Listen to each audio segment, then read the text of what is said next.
বিশ্বের আকাশ আজ বারুদের গন্ধে ভারী।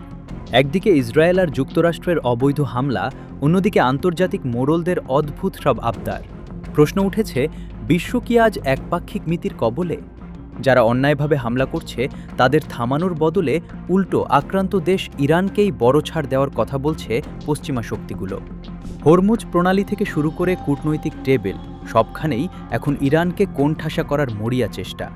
আজ আমরা বিশ্লেষণ করব কিভাবে নিজেদের স্বার্থসিদ্ধির জন্য বিশ্ব অর্থনীতিকে ঢাল বানিয়ে ইরানের সার্বভৌমত্বে আঘাত হানছে যুক্তরাষ্ট্র, যুক্তরাজ্য আর ফ্রান্স। সম্প্রতি জাতিসংঘ নিরাপত্তা পরিষদে ফ্রান্সের পররাষ্ট্রমন্ত্রী নোয়েল বারো এক বিতর্কিত বক্তব্য দিয়েছেন। তার মতে, মধ্যপ্রাচ্যে শান্তি ফেরাতে ইরানকে নাকি বড় ধরনের ছাড় দিতে হবে।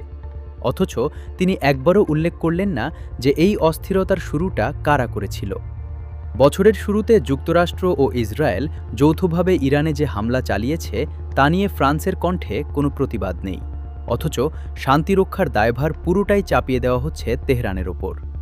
ফ্রান্স বলছে ইরানকে তাদের প্রতিবেশী দেশগুলোর সঙ্গে শান্তি বজায় রেখে চলতে হবে, যা মূলত তেহরানের প্রতিরোধ সংগ্রামকে থামিয়ে দেওয়ার একটি চতুর কৌশল মাত্র।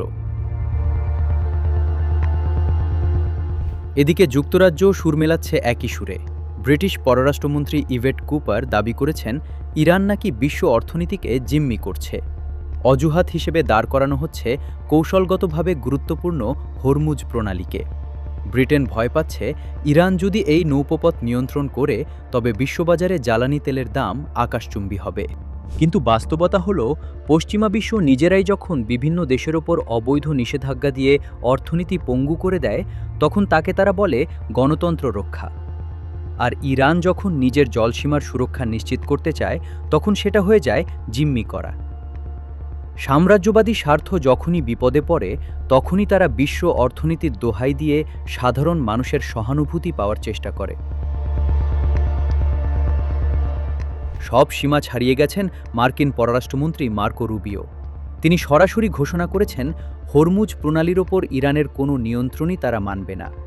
মজার ব্যাপার হলো, এটি ইরানের নিজস্ব জলসীমার অংশ হওয়া সত্ত্বেও যুক্তরাষ্ট্র ঠিক করে দিতে চায় সেখানে কে যাতায়াত করবে। ইরান পরিষ্কার জানিয়ে দিয়েছে, যুক্তরাষ্ট্র ইসরায়েলের অবৈধ হামলার পর একটি সুষ্ঠু সমঝোতা হলেই কেবল তারা প্রণালীটি পুরোপুরি উন্মুক্ত রাখবে। কিন্তু রুবিও একে দেখছেন চাঁদাবাজি হিসেবে।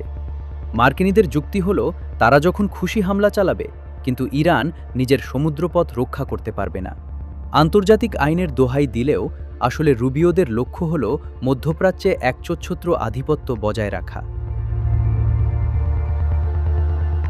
এই পুরো দৃশ্যপটটি বিশ্লেষণ করলে একটি বিষয় পরিষ্কার হয়ে যায়, পশ্চিমা বিশ্বের দেশগুলো নিজেদের স্বার্থ ছাড়া আর কিছুই বোঝে না।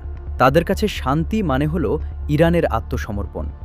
যখন যুক্তরাষ্ট্র ও ইসরায়েল মধ্যপ্রাচ্যে একের পর এক অবৈধ হামলা চালায়, আর ইরান যখন আত্মরক্ষার তাগিদে নিজের প্রাকৃতিক সম্পদ আর জলসীমাকে ঢাল হিসেবে ব্যবহার করে, তখন পশ্চিমা মিডিয়া তাকে সন্ত্রাস হিসেবে ব্র্যান্ডিং করে।